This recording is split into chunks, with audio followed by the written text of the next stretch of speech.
Hello and welcome to the second episode of the Divinity Original Sins 2 Retribution playthrough. Alright, so last episode you met people, and things blew up. Last time I checked, people aren't supposed to have their outsides on the insides, but meantime, let's get to the really important part of all RPGs, looting things, especially food. This playthrough will place a bit of emphasis on food, for the simple fact that it will, when proper types of food are prepared, will heal a percentage of health as opposed to a flat value of health. Which, with high constitution, retribution style play, since we're going to be going for something high constitution, we will be needing that. Let's see, can we get into here? No, and I don't feel like breaking down. Okay, let's go see who else has been, some gold and apple juice. Yeah, you can see here, it heals 10% of your vitality, which is your hit points in this game. You gain 10% poison resistance. Again, I'm not going to take the time to go and read through all of these. These are just up there for reasons. No, come on.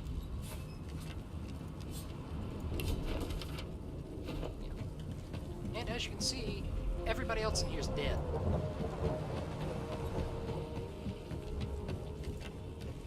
Except for... possibly takes the companions, they stand arguably down. Excuse me while I take a dog. A tooth. Oh, look. Something that actually has a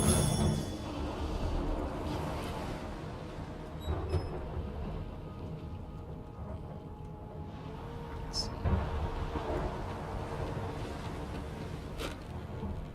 Of course. What more fierce fighting weapon we could have, a bit of armor that we could have, than the bucket. Well, normally I would concern myself if this were... I don't think that we would really... I don't think that Lorian would care too much about the fate of the other people there. They're alive, but right now we've got other things to worry about. Now here is another one of the staples of the Divinity 2, of Divinity Original Sin 2, and that is various elemental conditions that occur. In this case, we have a fire surface here on the floor, and we have a water barrel. And what happens when you put water on top of fire? Why it cancels out steam. These various elemental effects will have a rather large impact on strategy and what you do. Not long before this thing snaps into splinters. Enemies will want to put out various types of environmental floor kind of things, environmental services that benefit them in are not too so that's what we do. That doesn't hold well. Onwards and upwards. Oh, look at what is this? Deathfall! Equivalent of Purifiers, except worse than Purifiers. You pass through the door. The skeleton is quickly leafing through a volume of Cranley Hubert's famous encyclopedia, muttering to himself. No. What damn fools record knowledge on a pulped tree? It catches fire. It turns into must when wet. It cannot even resist acid. No wonder they're so bloody ignorant. I think I had a college professor on this. The skeleton looks up and notices you for the first time. Oh, it's you. Shouldn't you be running and screaming or some such?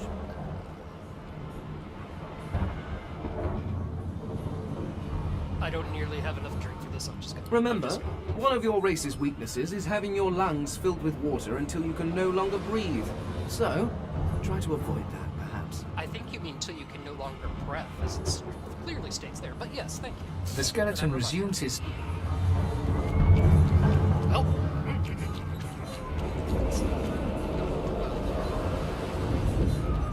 Through the magic of X-ray vision, you can see The marking on the door. You press your palm again, it doesn't Look, budge. it's like a weapon rack. The door grows. It looks like something. breaking through! What in the hell is it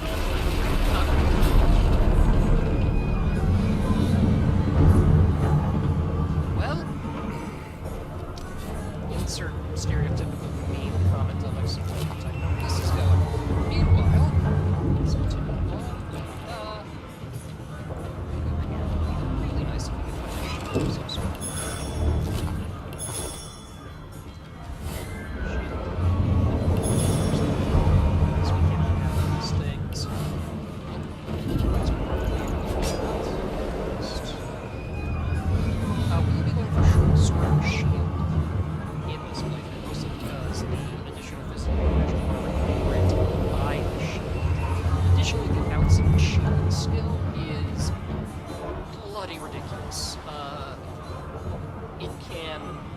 multiple enemies off of the screen with a single throw. Especially once you get towards later games, where it's dealing in the thousands in terms of physical damage to your enemies with those machines. Yep, let's walk up. Oh! Hello.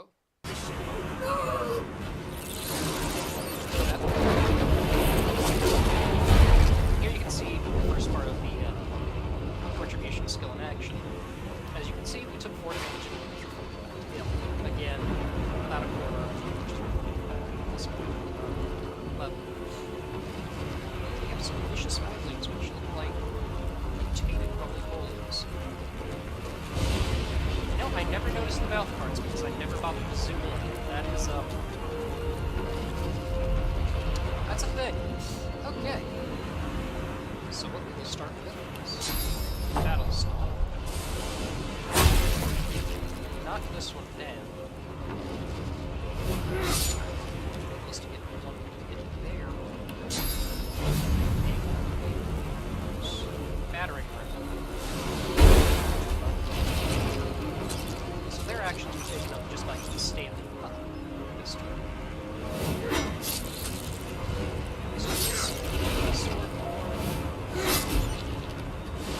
Also, bear in mind that normally you start only at 4 AP, but since we have Lone Wolf, we have 6 and we recover 6.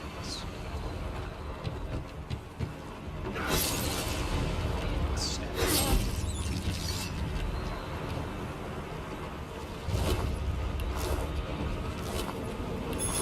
Airballs.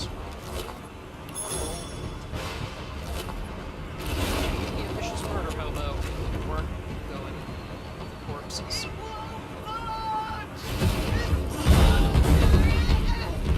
And that is actually a good example of how environments can spread. From what I've a lightning bolt hitting fire to the oil barrel caused the oil barrel to explode. There was already some oil surfaces on the environment. And basically the fire just spread up there, lit those oil surfaces on fire. Caught everything on fire. That's a big deal. Let's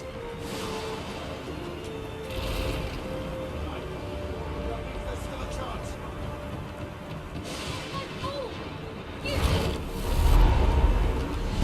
Shut your trap, kid.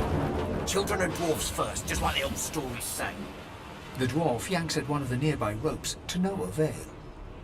You said there were other people down there. We need to help them. You see those tentacles, kid? It's time for getting the hell out of here. Now here comes the first choice for that. No, it is literally a choice. There is no lack of better term. It is literally a choice. You can go back in and potentially work to save the dwarves. However, I don't think we're going to do that because number one thing is survival. We need to survive, and running back into a ship that's being, well, tentacle violated, for lack of a better term, doesn't exactly sound like a very quick means to survive. However, at the same time, it doesn't like people being imprisoned. But they're not really being imprisoned right now, they just happen to not be strong enough to not get knocked out by whatever that was and get their asses up. So...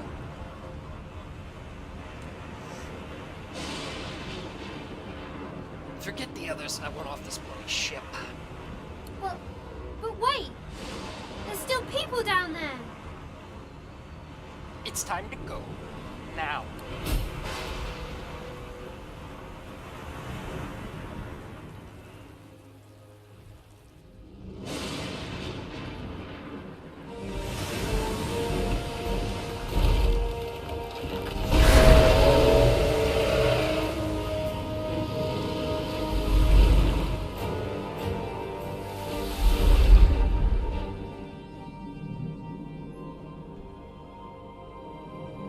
I have plans for you, child. Rise.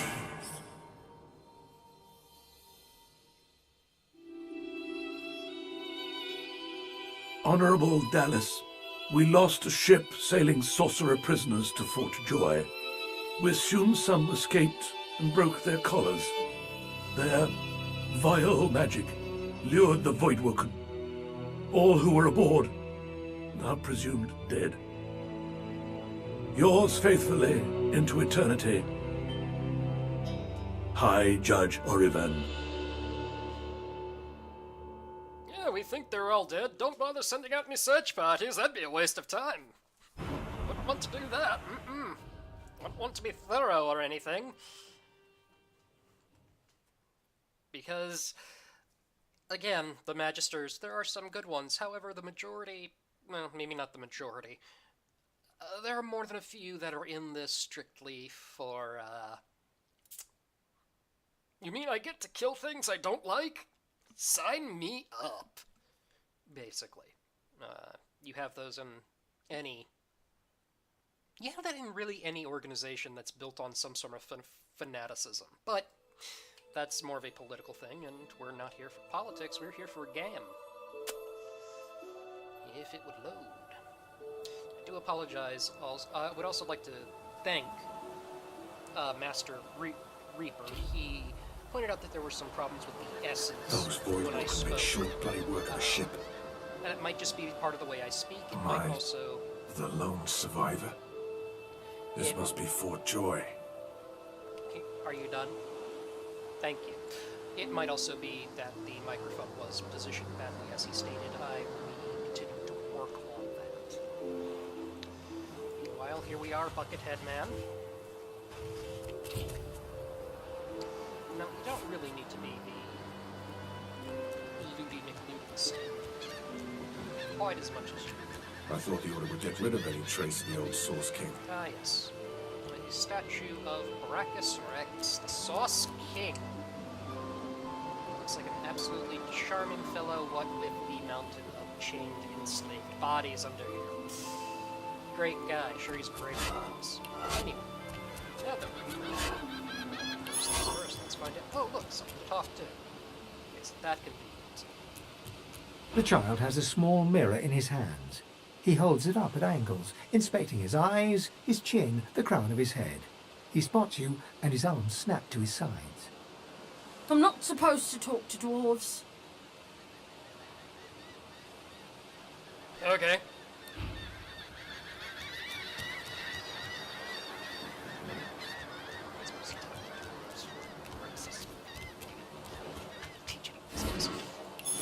Alright, anyway, let's find out what we can find. Oh look, another barrel. Interesting.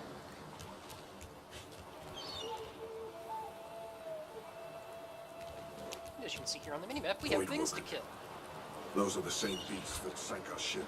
Now, you could sneak, They made it to shore. and that is a valid option. You see here, this is the red areas are the lighter red areas where they can detect you if you're not stealthy enough, like sound, etc. Within their field of detection. The more shaded in cone part there is where they will be able to see you, and unless you have a much higher sneak skill, they will most certainly spot you. We are not the sneaking type of dwarf. We are the type of dwarf that likes to smack things repeatedly until they die. I know you. Oh.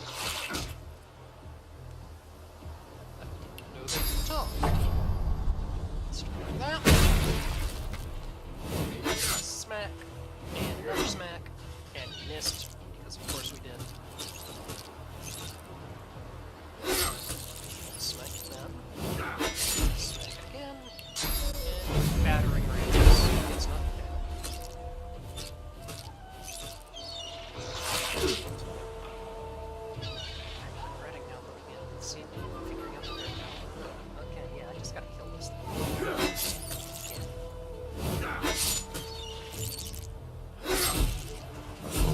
bloody collars were supposed to keep those things at bay. You're not concerned at all about the fact that they talked to you. Okay. Guess we're not stupid, but we're not exactly Drowned the sharpest and knife eaten by a in the- void woken. I wonder in which order. Sharpest knife in the fork drawer.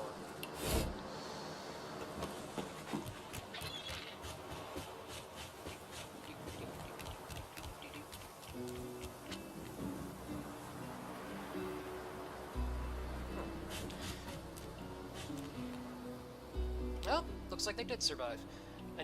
I had never played where you just run to the boat and defeat it before this. I had never played where you just run straight to the boat instead of going back in to rescue the people. So I wasn't sure if they'd still be here.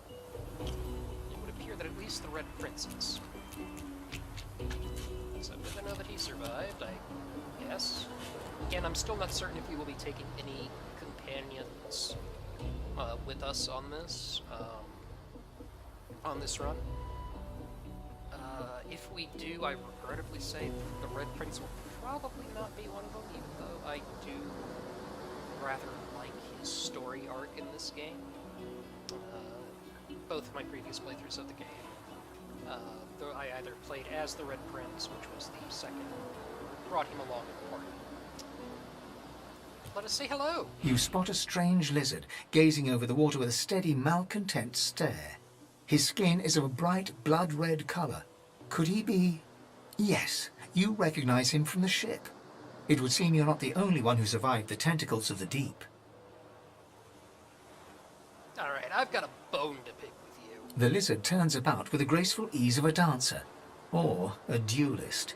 You lock eyes with his, two smouldering embers that sizzle your very soul. Indeed. Well, you certainly have a lot of nerve, haven't you? To act all high and mighty after what you've done. No need to play the innocent with me. Word has reached me, through a very sour grapevine indeed, that you turned your back on your fellow passengers back on that ship. Left us to fend for ourselves. So much easier, isn't it, to look out for oneself alone? You made it to shore, didn't you? Of course I did. Takes more than some oversized cuttlefish to get the better of me. Besides, you'll find I wasn't complaining. I was making a point. About oneself. Alone. So, if there's nothing further... Where did you hear about me leaving everyone else behind? Out of the mouths of babes. A couple of children survived the ordeal with their tattletale tongues in perfect working order. I'ma leave now. He watches you depart with a... Again, I'm not sure if we will be, because we can take up to one companion with the Lone Wolf skill. I'm not certain if we shall be taking a companion with us. If we do, I'm not sure who it will be. In character, I very highly doubt it would be the Red Prince.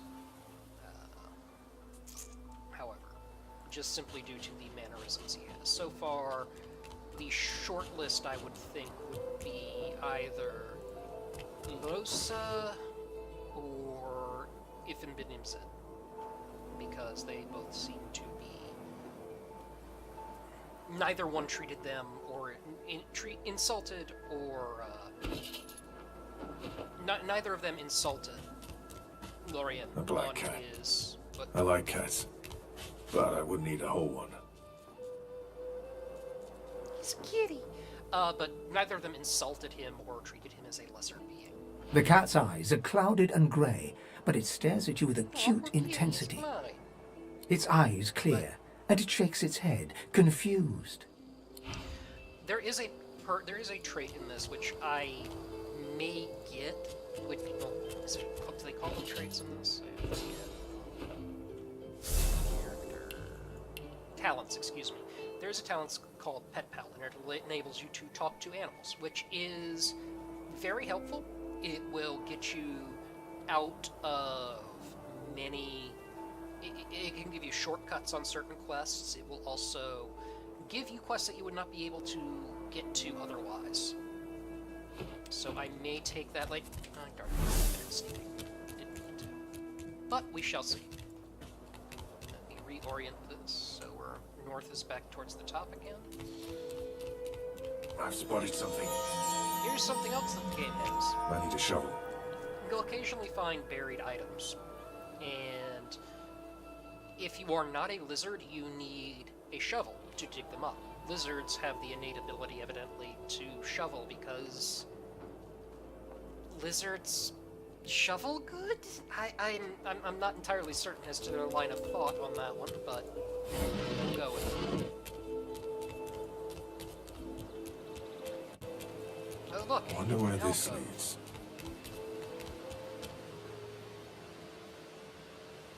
Oh well, this is just lovely. As the alcove opens up, you see the same skeleton that you met on the boat before it sank. He's still not wearing his mask. He's leaning over a corpse, prodding and pulling at the skin of its face. Bugger. How on earth am I supposed to... Oh. Perhaps? Damnation. Ah, darn it. That stuck fast. Quit that quickly. Sorry. I wonder, does the beard act as some form of anchor? What are you doing? Ah! No! Stay back! Don't... Oh, it's you. I must admit I'm surprised. Perhaps you're more buoyant than I suspected. You probably shouldn't hang around here too long. It doesn't seem safe. Nowhere in this world is safe. The people of this world do not take kindly to bare bone. Thus, I find myself seeking a face. This is going to turn into, you know, Texas Chainsaw Massacre, isn't it? A face that seems rather stubbornly attached to Yep. his skull. I would normally employ a tool to delicately but viciously rip the face from the body. I could then craft a mask to hide my bone. But as I lack such a tool... The skeleton grabs the corpse by the cheeks and pulls hard, grunting in frustration as the body's skin holds firm. Yeah, I'm gonna leave before you, No, Kitty, no, Kitty, stay away from the body. We don't know where it's been. Okay, Kitty? Okay, go, Kitty. Alright, I'm just gonna, yeah. Yes, do by which I mean shout loudly. I do not want you sneaking up on me again. Again, Fane is another companion that I had through both playthroughs, and while I doubt that I will have him with us in this one, because again, he kind of insulted Lorien. He is one of the more... He is more of the straight man, the take everything literally companion. He's a go kitty! I know! For a shovel. Shovel. I do know exactly where we need to go, but again, we might as well explore just a little bit. Yeah, I know, kitty.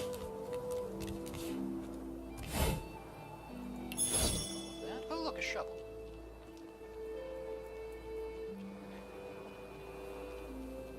If there was one thing I wish I could that the game does not do that I wish it would sometimes, we have a bedroll here, which we can use to heal when we are out of combat. There's the shovel. There's one thing that I kind of wish the game would do, that it does not, but I understand why it doesn't, is when there are no enemies about, if you had a faster movement speed. And as you can see, now that we have a shovel, we can dig this up. And it's a magic sack. Inside, a bow, actual armor, and gold. So, let us equip that. That will give us much better combat. I will click this. I don't think that we're not going to be using bows, so for the moment that is useless. So I'll just select that to sell. That will be sold, and that will be sold. So we now have some proper armor at least. We still need to find proper, well, everything else. But, hey, we're getting there.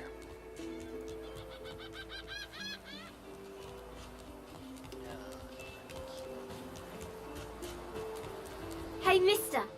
It's a lot nicer here than that stinking boat, huh?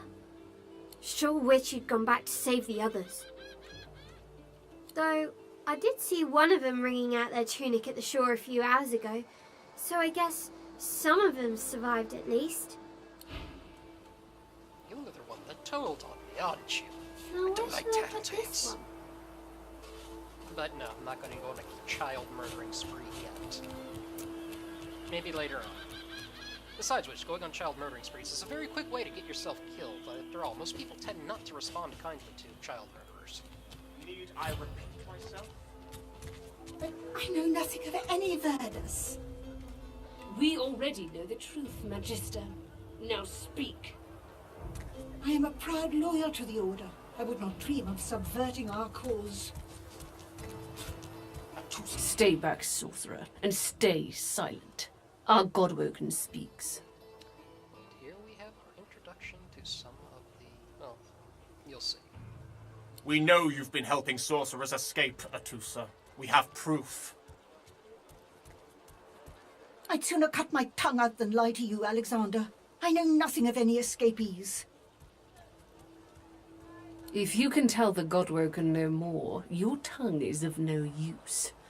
Cut it out. This can't be serious, Alexander. Come! You should know by now to obey your superior, Magister, whatever she may ask.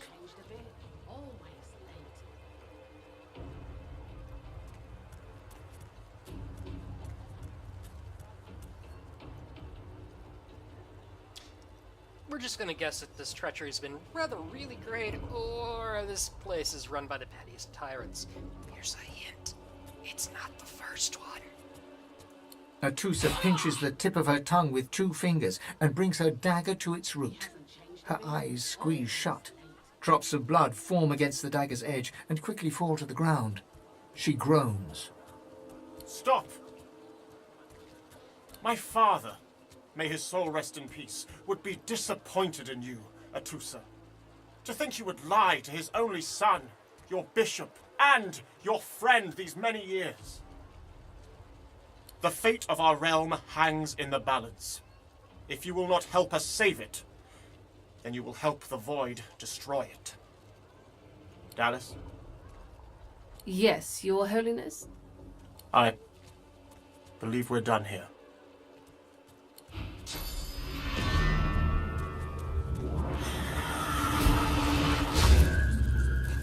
What a waste.